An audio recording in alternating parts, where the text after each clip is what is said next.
할렐루야, 주 예수님과 동행하는 참 좋은 목요일의 새벽입니다. 우리가 이 새벽을 깨워 함께 기도함이 우리의 큰 은혜입니다.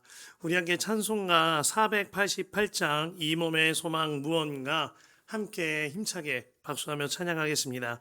찬송가 488장 이 몸의 소망 무언가 힘차게 박수하며 찬송합니다. 이 몸의 소망 무언가 우리 주 예수뿐일세. 우리 주 예수 밖에는 믿으리 아주 없도. 무섭게 바람 부는 밤 물결이 높이 설렐 때 우리 주 크신 은혜에 소망에 닿을 줄이라. 주 나의 반석이시니 그 위에 내가 서리라. 그 위에 내가 서리라. 세상에 믿던 모든 것 끊어질 그날 되어도 구주의 언약 믿사와 내 소망도 으크리라. 주 나의 반석이시니 그 위에 내가 서리라. 그 위에 내가 서리라.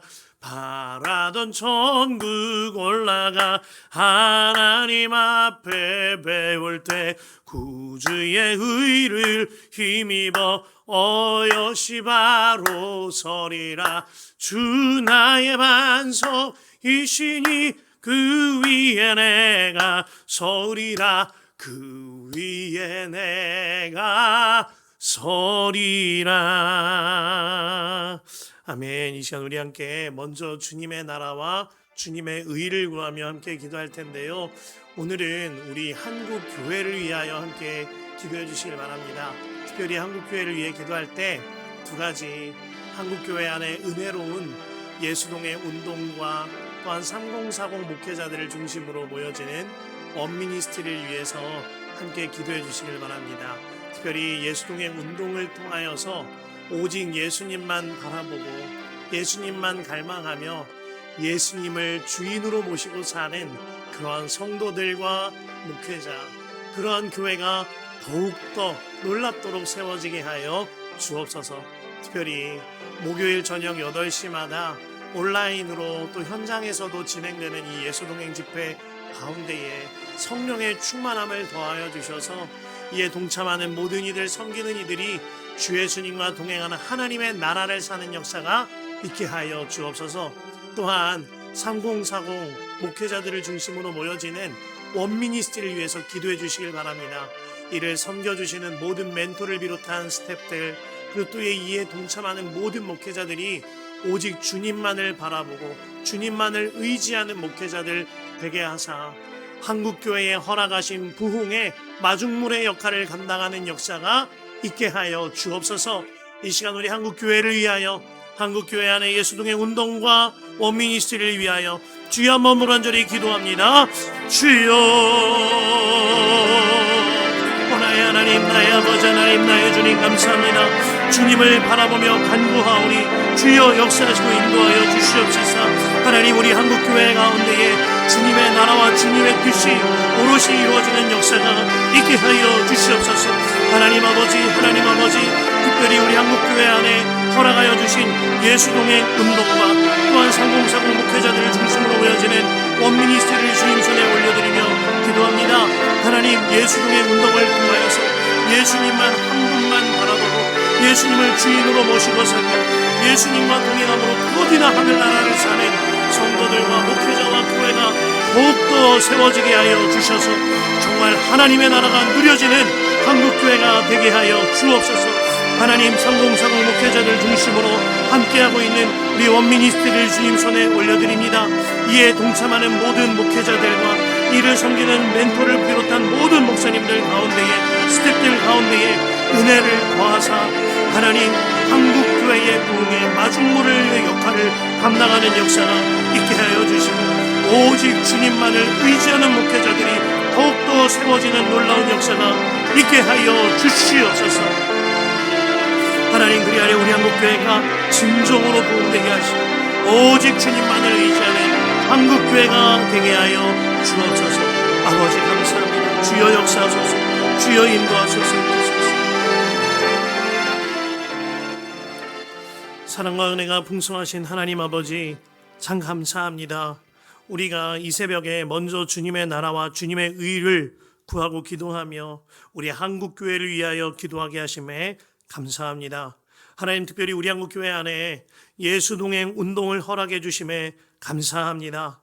이 운동을 통하여서 정말 예수님 한 분만 바라보고 예수님만을 의지하며 예수님과 동행함으로 그 어디나 하늘나라를 사는 성도와 목회자와 교회들이 더욱더 일어나게 하여 주시옵소서.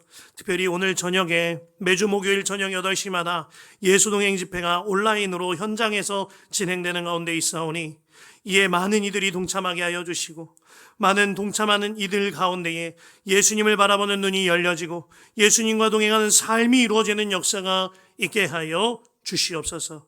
하나님 아버지 감사합니다. 우리 한국교회 안에 3040 목회자들을 중심으로 원미니스트리 모임을 갖게 하심에 감사합니다. 하나님, 원미니스트리를 통하여서 오직 예수님만을 의지하고 예수님을 주인으로 모시고 사는 목회자들이 더욱더 일어나게 하사 한국교회의 부흥의 마중물의 역할을 감당케 하여 주시옵소서.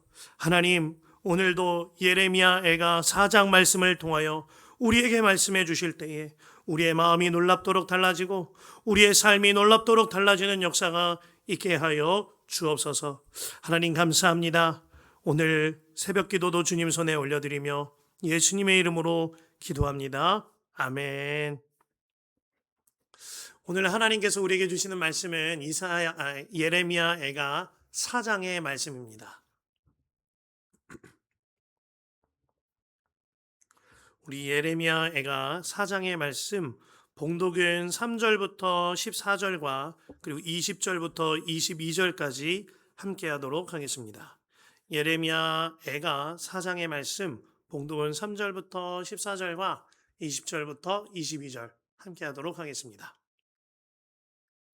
우리 가능하신 분들은 함께 합독하겠습니다. 3절부터 14절입니다. 들깨들도 제 새끼에게 젖을 물려 빨리는데 내 백성의 도성은 사막의 타조처럼 잔인하기만 하구나. 젖먹이들이 목이 말라서 혀가 입천장에 붙고 어린 것들이 먹을 것을 달라고 하여도 한술 떠주는 이가 없구나. 지난날 맛있는 음식을 즐기던 이들이 이제 길거리에서 처량하게 되고 지난날 색동옷을 입고 자라던 이들이 이제 거름더미에 뒹구는구나. 예전에는 저 소돔성이 사람이 손을 대지 않아도 순식간에 무너지더니 내 백성이 도성이 지은 죄가 소돔이 지은 죄보다 크구나. 예전에는 귀하신 몸들이 눈보다 깨끗하며 우유보다 희고 그 몸이 산호보다 붉고 그 모습이 청옥과 같더니 이제 그들의 얼굴이 숯보다 더 검고 살갗과 뼈가 맞붙어서 막대기처럼 말랐으니 거리에서 그들을 알아보는 이가 없구나. 굶어 죽은 사람보다는 차라리 칼에 죽은 사람이 낫겠다. 다쳐서 죽은 사람이 먹거리가 없어서 서서히 굶어가 죽어가는 사람보다 더 낫겠다. 내 백성의 도성이 망할 때에 자애로운 어머니들이 제 손으로 자식들을 삶아서 먹었다. 주님께서 진노하셔서 타오르는 분노를 퍼부으셨다. 시온에 불을 지르고 그 터를 사르셨다. 예루살렘 성문으로 대적과 원수가 쳐들어갈 것이라고 세상의 어느 왕이 세상의 어느 민족이 믿었는가? 그러나 이런 일이 일어나고 말았으니 이것은 예언자들이 죄를 짓고 제사장들이 악한 일을 하여서 성 안에서 의로운 사람들이 살해되었기 때문이다. 지도자들이 맹인처럼 거리를 헤매지만 피로 부정을 탄 몸이라서 아무도 그들의 옷자락을 만지지 않는다. 20절부터 22절입니다. 우리의 힘 곧 주님께서 기름을 부어 세우신 이가 그들의 함정에 빠졌다. 그는 바로 문민족 가운데서 우리가 그의 보호를 받으며 살 것이다 하고 우리가 말한 사람이 아니던가.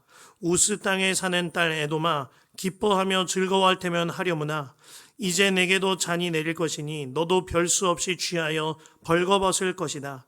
도성 시온아 이제 네가 지은 죄의 형벌을 다 받았으니 주님께서 다시는 네가 사로잡혀 가지 않게 하실 것이다. 에돔의 도성아, 주님께서 내 죄악을 벌하시며 내 죄를 밝혀내실 것이다. 아멘. 하나님의 말씀입니다.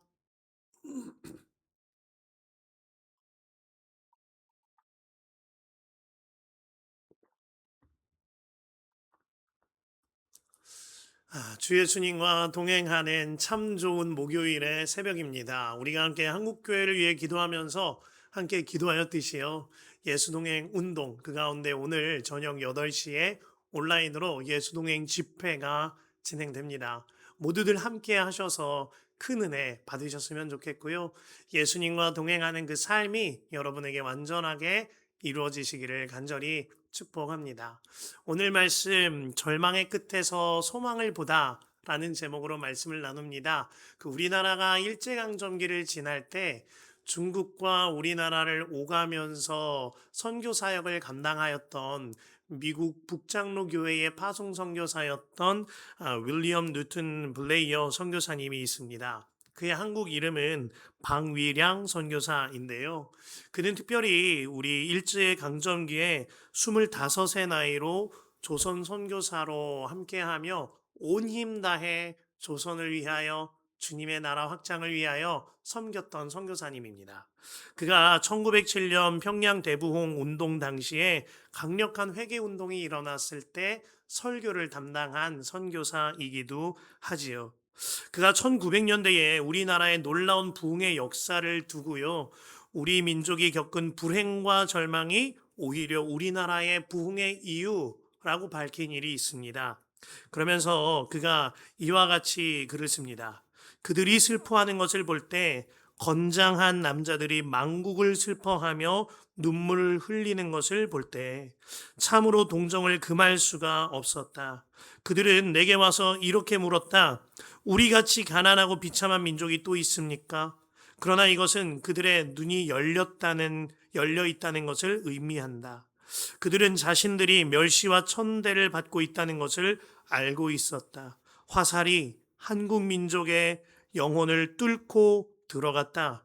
그들의 심령은 갈기갈기 찢어졌다. 수년 동안 그들은 재 가운데 앉아 그들이 당하는 불행과 지난날의 죄악을 슬퍼하고 있었다. 그토록 절망에 처한 민족 위에 하나님은 축복의 손을 펼치셨다. 상한 심령으로 한국 민족은 복음을 위한 준비를 했던 것이다. 일제강점기를 지나는 우리나라는 절망 그 자체였습니다. 비참했고 끔찍했지요. 그런데 그 기간을 지나며 윌리엄 블레이어 선교사의 눈에는 우리나라가 비참하고 끔찍한 절망을 지나며 우리나라 안에 놀라운 영적 변화가 일어나고 있음을 보았던 것입니다. 그의 말대로 조선은 절망의 시간을 지나며 오히려 복음 앞에 세워지는 역사를 경험하였습니다. 마침내 지난날의 불행과 또한 이 절망의 시초가 되는 죄악까지 모두 다 슬퍼하고 회개함으로 놀라운 부흥을 경험하게 된 것이지요. 시편 51편 17절에 하나님께서 구하시는 제사는 상한 심령이라 하나님이 상하고 통회하는 마음을 주께서 멸시하시지 아니하시니라 라고 했습니다. 조선에 닥친 재앙은 상한 심령이 일어나는 시간, 윌리엄 블레이어의 말처럼 상한 심령이 갈기갈기 찢어지는 시간이었습니다. 그로 인하여 주님께로 돌이키고 회개하여 새롭게 되어지는 놀라운 시간이 되어졌던 것입니다. 오늘 보면은 예레미야 애가 전체에서 가장 비참하고 가장 절망스러운 장입니다. 예레미야 애가 전체는 남유다가 바벨론의 포로가 되는 일로 인하여 예레미야 선지자의 슬픔을 노래하는 기록인데요. 당시 바벨론은 단숨에 유다를 한 번에 침공하여서 자신들의 것으로 삼은 것이 아니었습니다. 그 당시 바벨론은 예루살렘 성을 둘러싼 채로 1년 6개월 동안 예루살렘에 숨통을 조였습니다. 이를 통하여서 예루살렘 성 안으로 어떠한 식량도 식수도 공급되게 하지 못함으로 말미암아 예루살렘 성 안에 있는 남유다 백성들이 점점 말라 죽게 하고자 했던 것이었어요. 그로 인하여 예루살렘 백성들의 삶은 그야말로 절망이었습니다. 4절 말씀에 젖먹이들이 목말라서 혀가 입천장에 붙고 어린 것들이 먹을 것을 달라고 하여도 한술 떠주는 이가 없구나라고 했습니다. 이 표현은 결코 은유가 아닙니다. 실제로 예루살렘 성 안에 있는 백성들이 말라 죽어가고 굶어 죽어가는 일이 있었던 거예요. 그 형편을 진솔하게 고백한 겁니다. 자녀들의 부모가 배고파 오는 자녀들을 먹이지 못했습니다. 뿐만 아니라 10절에 보면 자녀들의 부모가 점점 굶어 죽어감으로 말미암아 자신들의 자녀를 잡아먹는 끔찍한 일까지 있었다고 했습니다. 극심한 굶주림과 목마름 앞에서 인간의 고귀한 인간성과 모성애마저 잃어버렸던 것이 이 당시 예루살렘 성안이었어요. 완전한 절망인 거죠. 정말 끝을 향해 가는 절망인 겁니다. 그래서 9절 말씀에 굶어 죽은 사람보다는 차라리 칼에 죽은 사람이 낫겠다라고 말한 겁니다. 다쳐서 죽은 사람이 먹거리가 없어서 서서히 죽어가는 사람보다 더 낫겠다라고 예레미야 선지자가 고백하고 있는 겁니다. 자, 그렇다면 왜 하나님의 백성들인데 이와 같이 끔찍한 절망을 경험해야 하는 것입니까? 그들의 죄악이 그만큼 깊었고 그만큼 심각했기 때문입니다. 본문 6절에 내 백성의 도성이 지은 죄가 소돔이 지은 죄보다 크구나 라고 하셨어요. 그들의 죄가 얼마나 컸던지 가늠할 수 있는 말씀입니다. 또한 그들이 겪는 절망이 얼마나 끔찍했던지 가늠할 수 있는 말씀인 거죠. 무엇보다 백성들을 올바르게 이끌어야 했던 지도자들이 타락한 것이 이 절망의 원인이다 라고 말씀하고 있습니다. 13절에 그러나 이런 일이 일어나고 말았으니 이것은 예언자들이 죄를 짓고 제사장들이 악한 일을 하여서 성 안에서 의로운 사람들이 살해되었기 때문이다. 공의와 정의를 행해야 했던 지도자들이 불의했습니다. 무엇보다 하나님의 말씀대로 제사를 인도하고 하나님의 말씀을 전하여야 했던 영적인 지도자들이 자신의 배만 불리며 우상을 숭배하는데 앞장섰습니다. 뿐만 아니라 자신의 뜻에 맞지 않다고 하여서 하나님의 말씀을 전하는 의로운 사람들을 죽음에 내몰게 하였어요. 또한 하나님의 말씀을 전하며 백성들로 하여금 회개하고 돌이키게 만들었어야 하는데 오히려 백성들에게 헛된 메시지만 전함으로 말미암아 모두가 죽는 길로 향하게 하였다. 이것이 당시의 지도자들과 예언자와 제사장들이 한 일이다 말하고 있는 겁니다. 그 지도자들의 죄악이 오늘과 같은 절망스러운 상황을 만들어 버린 겁니다. 오늘 말씀을 묵상하다 이 대목에서 너무나 두려운 마음마저 들었습니다. 저 또한 영적인 지도자로서 저의 삶이 주와 동행하지 아니하고 죄악에 빠져 버린다면 제가 섬기고 있는 이 공동체가 와르르 무너질 거라 하는 경고로 받아들여졌기 때문입니다. 그래서 더욱 예수님만 바라보고 정말 24시간 예수님만 바라보는 길이 살 길이라 여기고 그와 같이 살고자 하는 겁니다. 그렇게 24시간 예수님만 바라보자 저에게 먼저 말하고 또한 성도들에게 함께 말하며 새벽을 깨워 기도하고 밤이면 예수님과 동행하는 일기를 쓰며 그와 같이 살아가는 겁니다. 그런데 그와 같이 살다 깨닫는 것 한 가지가 있어요. 처음에는 주님, 제가 이렇게 망가지지 않도록 주님, 제가 주님만 꼭 붙들고 있겠습니다. 이러한 간절함이었습니다. 주님, 제가 다시 옛사람으로 돌아가지 않도록 나는 주님을 살고 죽는 문제로 여기고 예수님과 동행하겠습니다. 이러한 간절함이었고요. 또한 두려움이었습니다. 그런데 어느덧 그렇게 사는 길이 가장 복된 길이고 가장 안전한 길이고 가장 행복한 길임을 깨달아요. 저라고 왜 새벽마다 말씀 기도하는 거 힘겹지 않은 날이 왜 없겠나요? 저라고 왜 예수님과 동행하는 일기 쓰는 거 정말 도무지 쓰고 싶지 않은 날.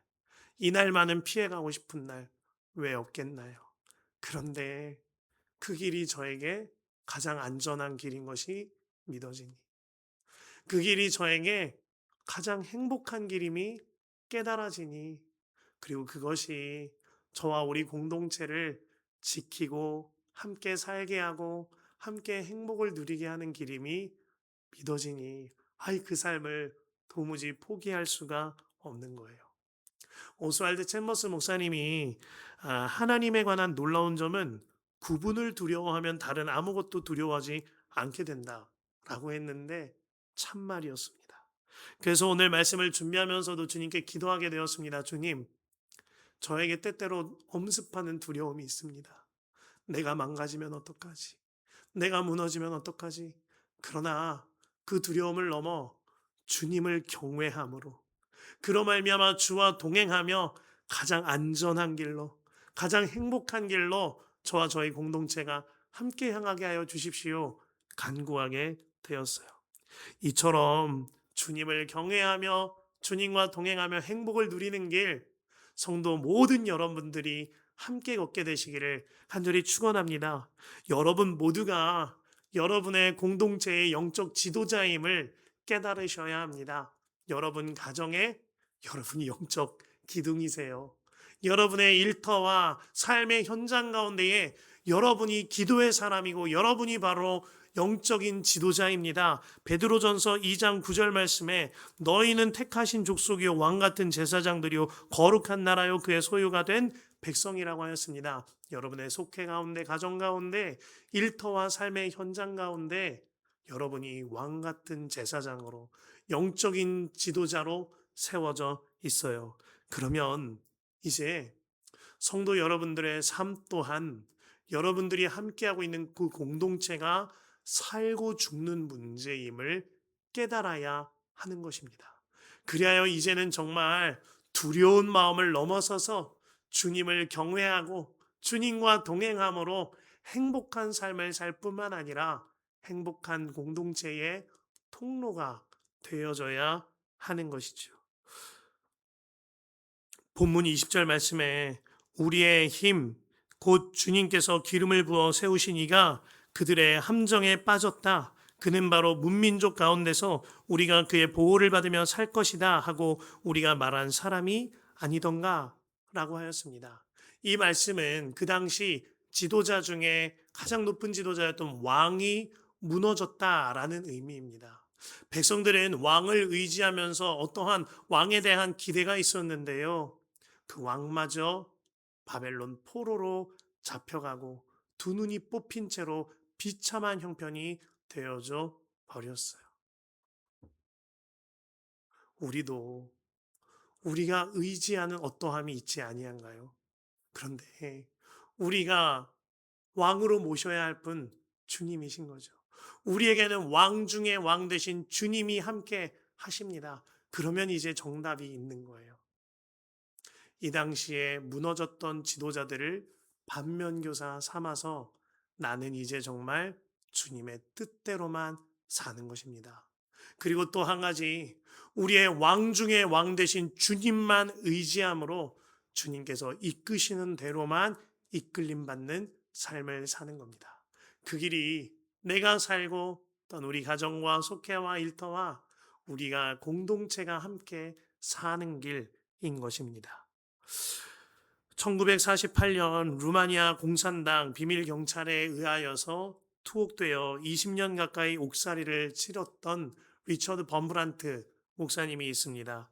그가 수감 생활하면서 공산당들에게 수없는 고문과 박해를 당합니다. 그 고문을 당했던 까닭은 신앙을 저버리라 라는 것이었어요. 그러던 어느 날 면회조차 허락되지 않는 그 형편 속에서 감옥 안에 방송이 되기를 모든 수감자들에게 가족 면회를 허락하니 가족들을 향한 편지를 쓰라 라는 방송이 들려왔습니다. 그리고 새로운 내복을 주었고 씻을 시간이 쥐어지게 됩니다. 범브런트 목사님 마음은 너무나 설레었습니다. 그리고 가족을 향하여 편지를 보내요. 아내분을 향하여 편지를 보내죠. 그리고 이제 면회 날이 다가왔습니다. 모든 수감자들이 면도를 하고 새롭게 제공된 속옷과 내복을 입고 설레는 마음으로 면회장으로 나갑니다. 그런데요, 그날 리처드 범브란트 목사님만 아무도 면회를 오지 않은 거예요. 자신이 가족들에게 보낸 그 엽서가 중간에 공산당에 의하여 가로채진 채 아내에게 들어가지 못했다는 사실을 알지 못하는 리처드 범브란트 목사님은 절망에 빠졌습니다. 아무도 너를 사랑하지 않는다. 이제는 아무도 너를 사랑하지 않는다. 라는 방송이 그와 동시에 범브란트 목사님을 향하여 들려왔어요. 범브란트 목사님은 눈물을 흘리며 나중에는 흐느끼며 울었습니다. 몇 년 동안을 한 번도 아내도 아이들도 보지 못했어요. 이날만큼은 볼 수 있을 거야 라고 소망했는데 그날마저도 보지 못한 거예요. 그렇게 돌아오자 면회장에서 가족을 만났던 수많은 재소자들, 그와 함께 지냈던 사람들이 범브란트를 향하여 손가락질하며 조롱합니다. 당신은 버림받았다 라는 거예요. 당신에게 이제 관심이 없다 라는 것입니다. 방송이 들려옵니다. 너는 끝났어. 가족들은 너에게 관심이 없어. 너는 버림받은 사람이야. 그 순간 범브란트 목사님의 마음은 완전히 절망 가운데로 빠져듭니다. 그 마음 가운데에 너무나도 힘겨워하고 있을 때 또다시 방송이 들려옵니다. 하나님은 죽었다. 하나님은 안 계신다. 그때 목사님께는 그 말이 믿어지기 시작함을 느낍니다. 내가 몇 년 동안 어떻게 믿음을 지켜왔는데 하나님, 이게 뭡니까? 하는 마음이 드는 거예요. 그런데 그 순간 놀랍게도 성경에 보면 배교의 때가 이를 것이다 라는 말씀이 떠올라졌습니다. 이윽고 무덤에 예수님께서 묻히셨을 때 그곳을 찾아가 기다렸던 여인들이 떠올라졌습니다. 그리고 이같이 고백합니다. 그 여인들도 나처럼 절망스러웠겠지. 그러나 그들은 울면서도 예수님의 무덤을 떠나지 않았다. 마침내 버무란트 목사님은 자신을 하나님께 다 드리겠노라고 고백합니다. 이처럼 말해요. 하나님, 나는 그냥 울 겁니다. 무덤 곁에서 울던 여인들처럼 나는 그냥 울 겁니다. 사실 이 일은 공산당들이 범브란트의 믿음을 꺾어버리기 위하여 펼쳤던 심리전이었어요. 그러나 그때 범브란트 목사님이 절망 중에서도 주님을 바라봄으로 말미암아 소망으로 옮겨진 겁니다. 마침내 범브란트 목사님은 풀려나게 되었고 그를 통하여 엄청난 부흥의 역사를 경험하게 됩니다. 리차드 범브란트 목사님이 정말 극심한 절망 중에서 소망의 주님을 바라본 것이지요. 그리하여 마침내 구원의 통로가 되는 사명을 감당한 겁니다. 오늘 21절 말씀에 우스 땅에 사는 딸 에도마 기뻐하며 즐거워할 때면 하려무나 이제 내게도 잔이 내릴 것이니 너도 별 수 없이 취하여 벌거 벗을 것이다 라고 했습니다. 이는 에돔을 향한 심판인과 동시에 절망스러운 환경을 지나는 백성들이 자신들의 처지를 반어적으로 한탄한 겁니다. 이와 같은 단식 속에서 오늘 말씀은 소망으로 맞춰져요. 22절 말씀입니다. 도성 시온아, 이제 네가 지은 죄의 형벌을 다 받았으니 주님께서 다시는 네가 사로잡혀 가지 않게 하실 것이다. 에돔의 도성아, 주님께서 내 죄악을 벌하시며 내 죄를 밝혀내실 것이다. 이 절망의 끝에 반드시 주님이 살리시고 회복시키시며 승리하게 하신다라는 말씀인 겁니다. 정말 그 말씀대로 이스라엘 백성들은 바벨론 포로기 70년이 맞춰지고 예루살렘으로 귀환하여 성전과 성벽을 재건하며 하나님의 나라를 다시금 일구어가게 됩니다. 오늘 절망은 결코 허비되는 절망이 아니라 주님께서 허락하신 소망을 향한 정화였던 것이죠.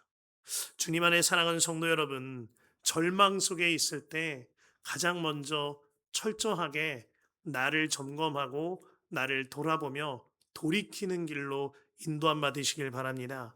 그리하여 돌이켜야 할 일과 주님을 경외해야 할 일을 정확하게 새겨보시길 바랍니다. 그렇게 주님을 바라보며 한 걸음 한 걸음 나아갈 때 틀림없이 주님께서 절망 속에서도 그 절망의 끝에 있는 소망으로 인도하실 겁니다. 그 주님만 바라보는 오늘 하루 되시길 간절히 축복합니다. 우리 시간 말씀 붙들고 두 번에 나눠 기도합니다. 13절과 14절이에요. 그러나 이런 일이 일어나고 말았으니 이것은 예언자들이 죄를 짓고 제사장들이 악한 일을 하여서 성 안에서 의로운 사람들이 살해되었기 때문이다. 지도자들이 맹인들처럼 거리를 헤매지만 피로 부정을 탄 몸이라서 아무도 그들의 옷자락을 만지지 않는다. 이 시간 함께 기도하십시다. 우리 모두가 정말 주님만을 경외하며 주님만을 바라보는 올바른 영적 지도자가 되게 하소서. 그리하여 가정과 속회와 교회와 일터와 삶의 현장을 주님과 동행하는 하나님의 나라로 이루고 누리는 역사가 우리에게 충만히 일어나게 하여 주옵소서. 주여 한번 무난절히 기도합니다. 주여, 오 할렐루야. 나의 하나님, 나의 아버지 하나님, 우리가 정말 주께서 보내시고 세우신 공동체 가운데에 올바르고 온전한 영적 지도자로 서게 하여 주시옵소서. 우리의 가정 가운데에, 속회 가운데에, 교회 가운데에, 또한 우리의 일터 가운데에, 삶의 현장 가운데에 정결하고 온전한 삶을 살며 주님을 경외하고 주님과 동행함으로 완전한 소망 되신 주님의 통로된 삶 살게 하여 주옵소서. 그리하여 우리가 속한 모든 공동체마다 주 예수님과 동행함으로 누리는 하나님의 나라를 누리는 역사가 있게 하여 주옵소서. 나의 하나님, 나의 하나님, 나의 하나님 주옵소서. 두 번째로 기도하신 후에 주님이 이끄시는 대로 이끌림마다 기도하겠습니다. 22절이에요. 도성 시온아, 이제 네가 지은 죄에 형벌을 다 받았으니 주님께서 다시는 네가 사로잡혀 가지 않게 하실 것이다. 에돔의 도성아, 주님께서 내 죄악을 벌하시며 내 죄를 밝혀내실 것이다. 기도하십시다. 절망의 끝에 있는 소망을 바라보고 절망 속에서도 주님만을 의지하게 하여 주시옵소서. 절망 속에서 나의 죄를 돌아보고 소망 되신 주님을 바라보며 구원으로 이끌림 받는 역사가 있게 하소서. 그리하여 살 길로 인도함 받는 나와 우리 공동체가 되게 하소서. 주여 한번 무난절히 기도합니다. 주여,